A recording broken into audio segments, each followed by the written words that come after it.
네. 그 잠언 1장 20절부터 33절까지의 말씀 여러분의 묵상과 저의 묵상이 크게 다르지 않은 것 같습니다. 근데 이제 저는 이 말씀을 전도일 때니까 이게 다시 읽으면서 혼자 읽으면서 이 부분이 방금 이제 여러분들이 묵상하셨던 내용대로 이게 그러니까 하나님께서 우리 모든 사람들에게 외치는 그 외침, 그리고 인도하시는 인도하심, 그리고 그 인도하심을 거부하는 사람들에게 임할 그런 재앙에 대해서 말씀하시구나. 그러니까 그 전에는 전도인 전에는 잠언을 우리 많이 하시는 것처럼 하루에 한 장씩 읽자 해가지고 달력의 날짜대로 매월 1일은 1장을 읽었던 것 같아요. 그리고 이제 그렇게 이제 읽으면서 깊게 생각을 안 하고 그렇게 지나갔기 때문에 글자는 눈에 들어와도 그 내용은 그렇게 잘 들어오지 않았던 것 같습니다. 이제 그러면서 어느덧 이제 전도인 된 이후에 이제 성령의 역할이라든가 이런 거 다 좀 이해가 된 그런 이해가 뒷받침된 이후에야 이게 좀 그런 것과 일맥상통하는구나. 그러니까 성령의 역할 뭐 이런 것들과 일맥상통하는구나. 이런 것을 이제 제가 느끼게 됐는데 여러분들께서는 뭐 그런 설교를 혹시 많이 들으셨는지 아니면 어 제가 정도인이었을 때 그 내공? 내공이라고 말하긴 좀 그렇지만 내공보다는 더 나은 내공을 갖고 계신지 아무튼 이렇게 말씀을 묵상한 내용을 이제 들어보니까 그런 게 좀 느껴졌습니다. 어쨌든 그럼 이제 정리하는 차원에서 다시 한번 말씀을 드려보도록 하겠습니다. 에, 네, 일단은 20절에 지혜가 길거리에서 부르며 광장에서 소리를 높이며 호원하는 길머리에서 소리를 지르며 성문 오기와 성중에서 그 소리를 발하여 가로되. 그러니까 이렇게 소리를 높이고 이곳저곳 다니면서 소리를 지르는 그 주체는 바로 지혜라고 합니다. 그래서 이 지혜가 과연 말 그대로의 지혜인지, 우리 이제 형제님, 자매님께서 말씀해 주신 것처럼 이걸 예수님이라고 봐야 되는지, 아니면 성경의 말씀이라고 봐야 되는지, 이것부터 조금 고민스러웠습니다. 사실은 이제 그 전부터 저는 이제 묵상한 바가 많이 있었지만, 또 이렇게 오늘 교재를 준비하기 위해서 저도 이 말씀을 되게 많이 봤거든요. 다시 보고, 다시 보고, 다시 봤는데, 그 전에는 사실은 이 지혜를 예수님이라고 이렇게 제가 특정을 했고, 그리고 또 성령이라고 이렇게 이제 생각을 했는데, 음, 예를 들면 23절에 보시면요. 나의 책망을 듣고 돌이키라. 보라. 내가 나의 신을 너희에게 부어주며 나의 말을 너희에게 보이리라. 그러니까 이 말씀을 딱 보는 순간 지혜가 자신의 신을 너희에게 부어준다고 하니까 이건 지혜의 신인 거잖아요. 그럼 지혜의 신은 성령일 것 같은데, 그리고 또 나의 말, 그러니까 지혜의 말씀, 이 하나님의 말씀인 것 같은데, 그렇게 보니까 또 지혜라는 그 주체가 하나님과 대입해도 크게 틀리지 않더라고요. 그래서 이 말씀을 이 지혜의 정체, 이걸 뭘로 보는 것이 가장 좋을까 이렇게 좀 생각을 많이 해봤어요. 그래서 또 하나님인가 보다 이렇게 대입하는 것이 맞겠다 이렇게 생각을 했다가 또 다시 보니까 이것이 이제 결국 지혜 자체를 얘기하는 것 같기도 하고 그래서 이제 약간 그 묵상을 하면서 계속 이런저런 생각을 이렇게 많이 하게 됐습니다. 어쨌든 이제 분명한 것은 23절에 이제 방금 제가 이제 소개를 드렸는데 거기에 분명히 나의 신을 너에게 부어주며 나의 말을 너에게 보이리라 하신 거 보니까 하나님 자체라고 이렇게 대입을 해도 크게 무리가 없겠다. 하나님의 지혜, 그러니까 완벽한 지혜인 거죠. 누가 저 사람은 참 지혜롭다 했을 때 그런 세상에서 살기 위해서 필요한 그런 가벼운 의미에서 지혜가 아니라 그 흠이 없으신 완벽한 그 지혜, 예, 그 하나님의 완전한 지식, 온전한 지식, 이 정도로 이렇게 보시는 것이 맞지 않을까, 이렇게 보는 것이 맞지 않을까 제가 이렇게 생각을 했습니다. 네. 이게 지금 우리가 이제 묵상을 나누는 시간이잖아요. 그래서 그러니까 여러분이 묵상한 바도 있고 제가 묵상한 바도 있고 서로 다를 수가 있고. 근데 오늘 우리 자매가 저한테 그러더라고요. 그 같이 묵상할 때 다른 사람 이렇게 딱 묵상하는 부분을 좀 그 평가하듯이 좀 정리하듯이 하지 마라. 그렇게 얘기를 하더라고요. 근데 저는 사실은 그렇게 그 전에 그렇게 했었잖아요. 그 형제님 이렇게 해주신 거, 이렇게 해주신 거. 그 제가 무슨 마치 평가 정리하듯이 하려고 했던 것이 아니라 제가 이제 마지막에 이렇게 하게 되지만 여러분의 묵상을 이렇게 존중합니다. 이런 의미로 했던 건데 우리 자매는 그런 우려를 했던 것 같습니다. 그래서 방금도 저도 모르게 이렇게 그 이제 설교 톤으로 되는데 다시 이제 제가 정신 차리고 저희 묵상으로 돌아가 보도록 하겠습니다. 네. 그래서 이 지혜를 저는 하나님 그 자체로 대입해서 이렇게 보는 것도 문제가 없다고 이렇게 생각을 했습니다. 그리고 이제 아까 모자님께서도 말씀해 주신 것처럼 이 지혜가 도대체 하는 일이 무엇이냐? 첫 번째, 열심히 돌아다닌다는 겁니다. 그러니까 안 돌아다니는 것이 없는 것 같아요. 20절에 길거리에서 부르며 광장에서 소리를 높이며, 그러니까 성 안에 있는 사람들을 대상으로 했을 때 이게 이제 적용이 된다고 봅니다. 그러니까 성 안에는, 옛날 사람들이 성 안에는 크게 광장이 있고 많은 사람들이 모일 수 있는 광장이 있고, 그리고 많은 길거리들로 구성이 돼 있잖아요. 크게 이제 집 내부는 제외한다고 치면, 그러니까 길거리나 광장이나 가지 않는 곳이 없다. 21절에도 헌하는 길머리에서 소리를 지르며 성문 어귀와 성 중에서 그 소리를 발하여 가로되, 그러니까 성문뿐만 아니라 성 가운데에서도 소리를 발한다. 다시 말씀드리지만 성 안에 있는 사람들을 대상으로 했을 때라고 보는 거예요. 그러니까 성 밖에도 옛날에는 많은 사람들이 살았을 텐데 성 밖에 요즘처럼 마을을 이루고 산다기보다는 띄엄띄엄 이렇게 살았을 거기 때문에 그 사람들에게 전파한다고 하더라도 소리를 지른다기보다는 대화를 했겠죠. 일일이 찾아가서.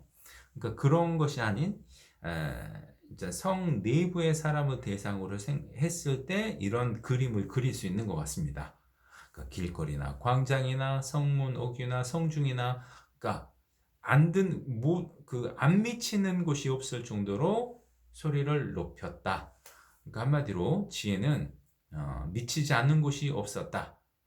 돌아다닐 때는 다 돌아다녔다. 이것을 설명해 주고 있다고 저는 생각했고요. 또 21절에 혼하는 길머리에서 소리를 지르며, 아까 모자매님의 그 저는 묵상이 제 마음에도 딱 와 닿았는데, 혼하는 길머리, 그러니까 정말 시끄러운 사람들이 많은 모인 곳에 사람들이 있으니까 그 사람들에게 듣게 하려면 소리를 높일 수밖에 없지 않겠습니까? 그래서 그냥 말을 한 것이 아니라, 대화를 한 것이 아니라 이렇게 소리를 높여서 모든 사람 들을 수 있도록 한 것이 아니냐. 그래서 지혜가 열심히 돌아다니면서, 미치지 않는 곳이 없을 정도로 열심히 돌아다니면서, 두 번째로 했던 것은 소리를 높인 것이다. 근데 이제 소리를 높였다는 것이 큰 소리로 얘기했는데 그렇게 막 칭찬을 하고 다닌 것이 아니라 여기는 책망을 했다고 돼 있죠. 책망의 내용은 22절입니다. 너희 어리석은 자들은 어리석음을 좋아하며 거만한 자들은 거만을 기뻐하며 미련한 자들은 지식을 미워하니 어느 때까지 하겠느냐? 나의 책망을 듣고 돌이키라. 보라. 이렇게 이제 시작되는데 이 책망, 지혜 자체가 책망이라고 얘기를 했고 22절에는 그 책망의 내용들이 나와 있는데 어리석은 자, 미련한 자, 거만한 자 이게 모든 인간의 모습인 것 같습니다. 그래서 우리들에게 이렇게 살다가는 망할 테니 듣고 돌이키라. 그러니까 부르짖는 내용인데 이 말씀을 들으면서 혹시 생각나는 구절 없으셨습니까? 저는 요한복음 16장에 성령께서 죄에 대하여 의에 대하여 심판에 대하여 책망하리라 이 말씀이 생각이 나더라고요. 그래서 우리가 어떻게 죄인인지 그리고 의의가 무엇인지 심판이 무엇인지 성령께서 이렇게 다 가르쳐 주시는 것처럼 우리에게 가르쳐 주겠다는 뜻이구나 이렇게 생각을 했고요. 24절 내가 부를지라도 너희가 듣기 싫어하였고 내가 손을 펼지라도 돌아보는 자가 없었고 여러분 지금 길거리에 가면 가끔 예수 천국 불신 지옥 뭐 이런 편말 보시고 또 그렇게 외치는 사람 있잖아요. 그리고 이제 어떤 종교단체에서는 그냥 팻말만 딱 세워놓고 양쪽에 두 사람이 서 있는 경우도 있는 것 같습니다. 다양한 방식으로 하는데 어찌 보면 그 사람이 어떤 행동을 취하느냐에 따라서 그 말씀을 전하는 거에 대한 적극성이 드러나는데 어떤 사람은 그냥 서 있기만 하고 팻말 붙여놓고 서 있기만 하고 그 다음에 뭐 확성기나 이런 거 통해서 얘기하는 사람도 있는데 이 지혜는 손을 폈다는 거예요. 그러니까 손을 폈다니까 가장 적극적인 그 전도의 모양새를 나타내고 있습니다. 여기 좀 와보세요. 제 말 좀 들어보세요. 하고 손을 폈다는 것은 가장 적극적인 권고, 적극적인 책망이 아니었냐 이런 생각을 하게 됐습니다. 그래서 이제 지혜가 하는 일은 돌아다니면서 부르짖는 건데 손까지 펼치면서 이렇게 하는구나. 그리고 돌이키면 신과 말씀을 주시는구나. 그래서 하나님의 신, 하나님의 말씀 이렇게 이제 전해줘서 그 말씀을 그 신의 역할, 성령의 역사와 하나님의 말씀을 통해서 이 사람이 올바로 깨닫게 되는구나 이런 생각을 하게 됐습니다.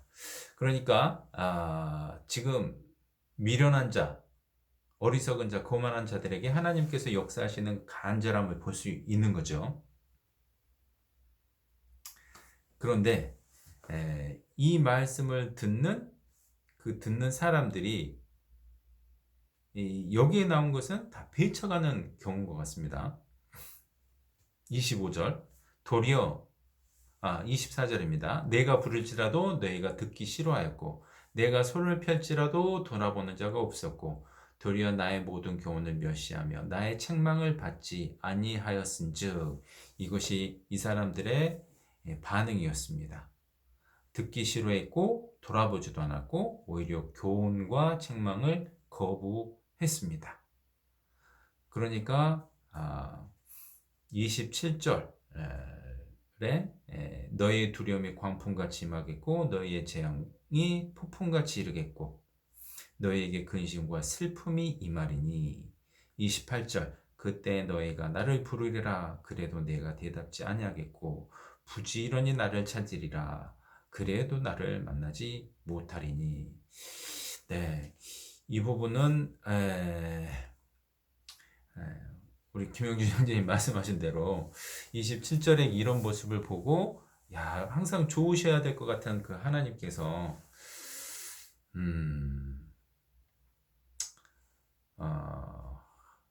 26절에 보면 비웃은다고 하셨고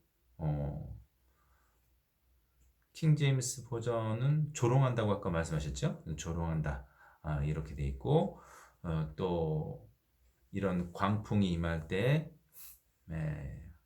하나님께서 웃으신다고 이렇게 얘기하시는 이 모습은 정말 잔인한 모습처럼 보이지만 그야말로 무서운 심판장의 모습입니다. 이 심판자의 모습은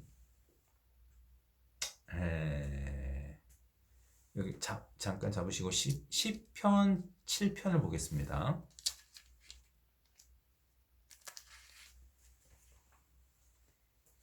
시편 7편 11절.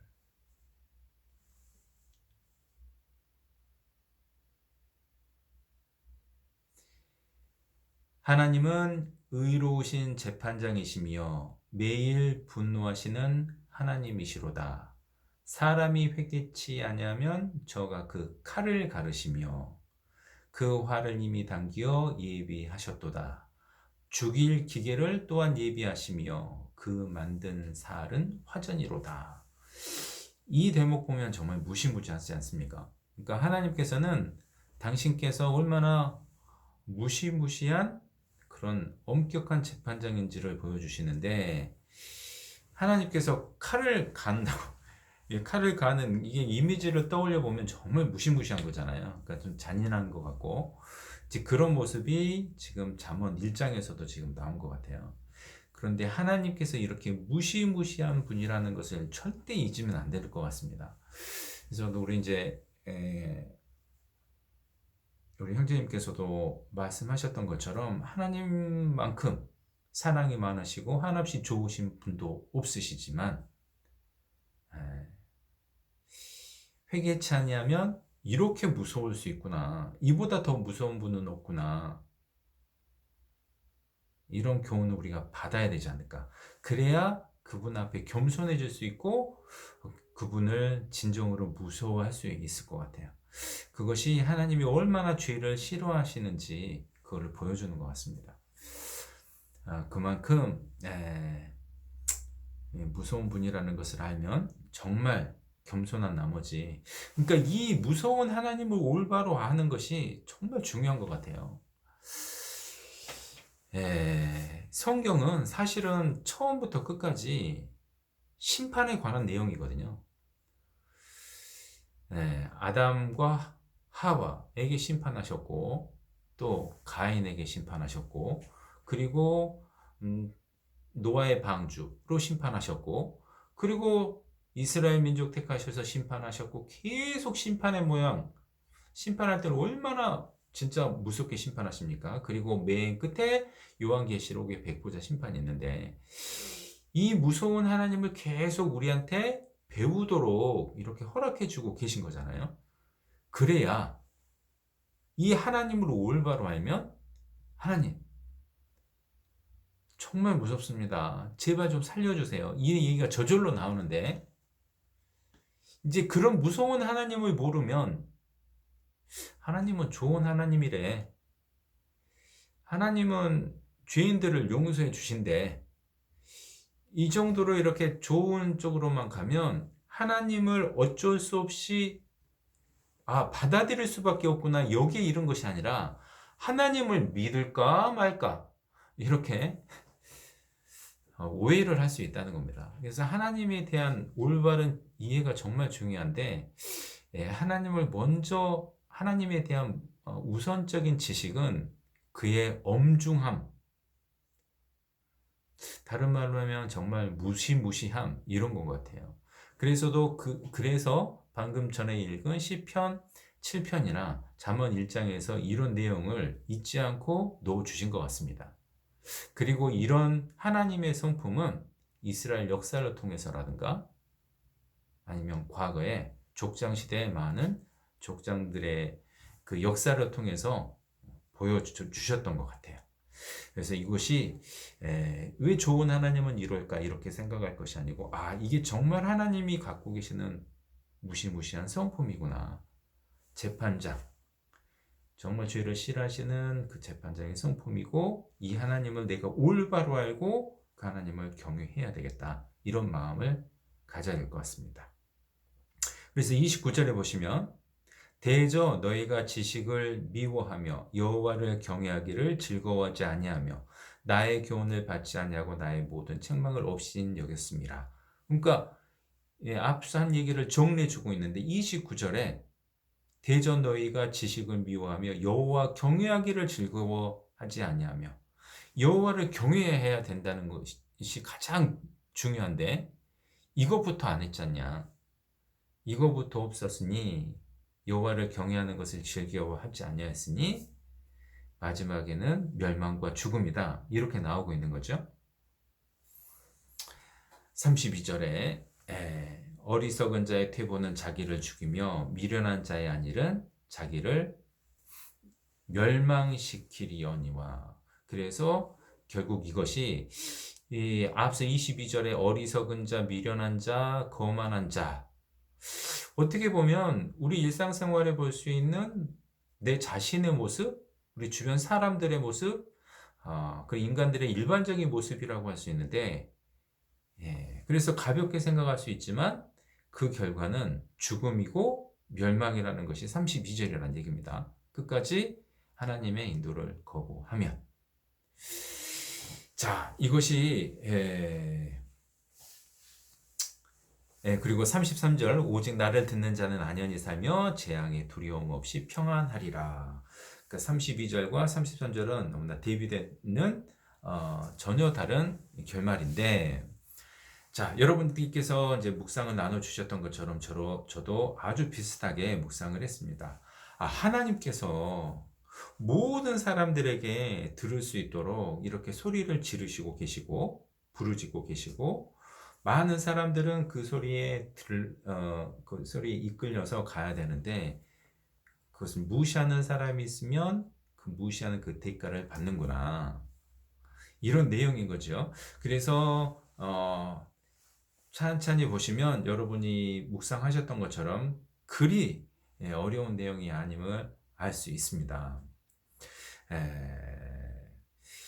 그런데 이제 이런 내용들이 아주 어렵지 않은 것 같지만 왜 필요한지를 다시 한번 좀 생각해 보면 오늘날 기독교는 소위 칼빈주의, 예정론을 기반으로 한 켈빈주의, 그다음에 요즘 개혁주의라고 하는데 이것이 대세입니다. 한국에서도 대세고 미국에서도 대세고 그리고 알미니안주의, 그러니까 칼빈주의는 예정론이고 알미니안주의는 자기 의지로 믿어야 된다. 그리고 믿음을 끝까지 지키지 않으면 이루어진다. 이렇게 가르치고 있죠. 대침은 이것도 저것도 아니라고 제가 말씀드렸죠. 대침은 알미니안이라고 시작해서 칼빈으로 끝나는 혼합입니다. 그러니까 자유의지로 믿어야 되는데 무슨 칼빈주의의 이루어지지 않는 것을 혼합해서 지금 하고 있는데, 자, 이런 우리가 20절에서 33절까지의 말씀을 통해서 이게 좀 정리가 됐다면 어떤 걸 알 수가 있냐면 31절입니다. 아까 어떤 한 분이 이 말씀도 하셨죠. 그러므로 자기 행위를 먹으며 자기 꾀에 배부르리라. 이런 재앙, 최종적인 죽음이, 멸망이 하나님의 선택이 아니라 자기가 선택한 거다. 이렇게 분명히 말씀해 주고 있잖아요. 그러니까 개혁주의, 그러니까 켈빈주의의 교리에 의하면 하나님이 선택한 사람이 있고 하나님이 이루어지도록 유기의 선택이 있습니다. 그래서 인간이 스스로 선택한다는 것은 인본주의다. 이렇게 비난하는 사람들이 있어요. 그게 아까 말씀드렸던 대로 요즘 기독교의 대세라니까요. 그리고 자기들은 정통이라고 믿습니다. 그런데 이 한 구절을 보시면 정면으로 그 교리와 배치되는구나. 이렇게 멸망하는 이유가 하나님께서는 분명히 말씀하시는 거잖아요. 자기 행위를 먹으며 자기 꾀에 배부르리라. 너희들이 거부했잖냐. 그리고 20절부터 계속 하는 것이 지금 강조하는 것이 뭡니까? 하나님이 선택된 사람들에게만 말씀을 전하는 것이 아니고 길거리에서나 성중에서나 성 안에서나 성문에서나 누구에게든 다 들으라고 모든 사람에게 외치고 있지 않습니까? 그 이 말씀 하나만 잘 정리해도 이 선택이라는 선택설, 예정론주의는 이 진리와 많이 거리가 있구나, 이런 것을 좀 정리하실 수 있으리라고 믿습니다. 자, 그리고 23절에 보시면 나의 책망을 듣고 돌이키라. 보라, 내가 나의 신을 부어주며 나의 말을 너희에게 보이리라. 저는 이 부분에서 누가 생각나냐면 이디오피아 내시 그리고 고넬료가 생각이 났습니다. 자, 이디오피아 내시는 이디오피아 사람인데 예루살렘까지 와서 이사야서를 막 읽고 있는 거예요. 그러니까 깨닫지를 못하고 있는 겁니다. 뭔가를 막 찾고 있는 사람인 거잖아요. 그래서 하나님께서 성령의 능력으로 거의 축지법을 사용하셔서 빌립을 그 앞에 딱 가게 하셨죠. 그리고 말씀을 전하게 하셨어요. 그리고 또 말씀을 다 전한 후에 사라지게 하셨습니다. 이건 성령의 능력이에요. 그래서 성령의 능력으로 그 사람의 마음을 저절로 바뀐 게 아니라 빌립이 말씀을 전했다고요. 그러니까 이건 정말 중요한 거예요. 왜냐하면 어떤 사람들은 그 사도 바울의 회심을 오해하는 사람들이 있습니다. 하나님의 전적인 능력으로 다메섹을 가고 있는 사람, 하나님께서 그냥 하나님 능력으로 싹 마음을 바뀌게 했다, 이렇게 생각하고 있는 그건 오해입니다. 하나님께서는 반드시 성령의 능력과 말씀을 주신다고 했잖아요. 믿음은 들음에서 나죠. 믿음은 들음에서 나는데 믿음은 기적에서 나는 것이 아니라 믿음은 들음에서 나는 겁니다. 기적은 믿는 근거가 되는 것뿐이죠. 자, 다시 이디오피아 내시 생각해 보세요. 그가 열심히 하나님을 찾으니까 하나님께서 성령의 능력과 말씀을 통해서 거듭나게 하셨잖아요. 고넬료, 그는 이방인이었습니다. 이탈리아 사람들인데 유대 땅에 와가지고 지내다가 하나님을 경외하는 그 마음이 있었어요. 그러니까 하나님께서 성령의 능력으로 꿈을 주시고, 꿈을 통해서 베드로에게도 꿈을 주셔서 서로 만나게 하시고 말씀을 듣게 했죠. 근데 하나님께서 성령의 능력으로만 고넬료 너 거듭나라 이렇게 하셨던 것이 전혀 아니에요. 성령의 능력과 말씀을 통해서 거듭나게 하셨습니다. 그래서 하나님을 간절히 찾고 있는 사람들이 있으면 이렇게 나의 신과 하나님의 말씀 주셔서 듣고 올바른 길을 가게 하시는 거예요. 거듭나게 하시는 거예요. 그러면 이 앞서서 이 지혜가 있잖아요. 이 고넬료하고 이 이디오피아 내시가 어떻게 그렇게 하나님을 그렇게 찾게 됐을까? 여기를 잠깐 잡으시고 시편 19편을 보겠습니다.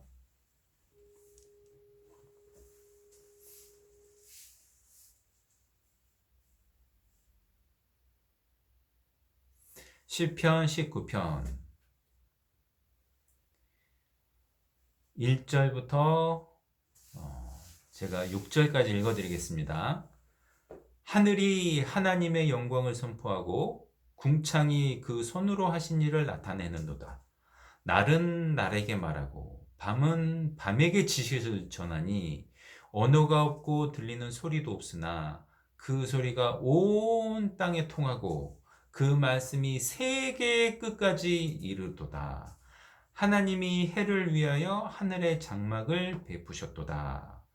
해는 그 방에서 나오는 신랑과 같고 그 길을 달리기 기뻐하는 장사 같아서 하늘 이 끝에서 나와서 하늘 저 끝까지 운행하며 그 온기에서 피하여 숨은 자 없도다. 저는 이 말씀이 이 지혜의 역할을 잘 나타내 준다고 생각합니다.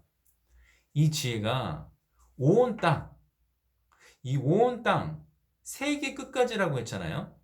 그 여기에는 불교 국가, 뭐 힌두교 국가인 인도부터 많은 무슬림 국가, 뭐 기독교 국가, 무신론 국가, 모든 국가, 이 세상 어디든지 하나님께서는 날은 날에게 말하고 밤은 밤에게 지식을 전하니, 언어가 없고 들리는 소리도 없으나 하나님의 소리는 전해졌다고 하잖아요. 이것이 하나님의 지혜, 실체가 아닌가 싶어요. 이 잠언에서 말하는 이 실체가, 그러니까 어떤 말씀을 듣고서, 성경 말씀을 듣고서 찾아야지. 우리 눈에는 그렇게 보이지만 하나님께서는 모든 사람의 마음에 양심도 허락하시고 하나님을 찾는 마음도 주시고 일반 계시를 통해서 하나님께 오도록 이렇게 인도하고 계셨다는 겁니다. 날은 날에게, 밤은 밤에게. 이게 지혜, 잠언에서 말하는 그 지혜. 그래서 길거리에서, 성중에서, 모든 곳에서 모든 사람들로 하여금 이렇게 하나님을 찾을 수 있도록, 거기에 반응하는 사람이 있고 반응하지 않는 사람이 있다. 그러니까 성경을 손에 들기 이전에, 눈으로 보기 이전에 하나님의 이런 자연 계시, 하나님이 창조하는 창조물, 이런 거를 보고 누구에게나 그런 지혜를 느낄 수가 있고 지혜를 받아들일 수가 있다는 거예요. 그런데 신이라는 건 없어, 나는 안 믿을 거야, 이렇게 하는 사람이 있고, 신은 있을 수밖에 없구나, 그 신 좀 찾아야 되겠다 하는 사람에게는 하나님이 어떻게든지 그에게 신과 말씀을 통해서 전하게 하신다는 거잖아요. 그래서 이것은 잠언, 지금 우리가 1장 20절부터 33절까지 읽었는데, 이 지혜의 부름은 곧 하나님께서 온 세상 사람들, 하나님을 여호와로 알고 있었던 사람이나 모르고 있었던 사람이나 구분하지 않고 모든 사람들에게 대한 하나님의 간절한 외침이었구나, 이런 생각을 하게 됐습니다. 그런데 이 지혜는 마치 공기와 같아서, 이 공기는 있잖아요. 우리 안에 있습니까? 우리 밖에 있습니까? 우리 밖에 없는 곳이 없어요. 그런데 이 공기를 흡입을 해야 우리가 생명이 유지되잖아요. 이 지혜도 그런 거예요. 이 지혜도 온 세상에 다 퍼져 있는데, 어디에나 다 있는데, 손만 닿으면 미칠 곳에 다 있는데, 자기 것으로 받아들이면 생명이 되는 거고, 끝까지 거부하면 죽게 되는 겁니다. 하나님께서 이 지혜라는 표현을 통해서 모든 사람들에게 하나님이 얼마나 간절하게 모든 사람이 거듭나기를 바라면서 일하고 계시는지를 보여주시는 것 같아요. 저는 그 부분을 좀 느꼈습니다. 그리고 이제 마지막으로 잠언 1장 다시 이제 돌아가시면은요,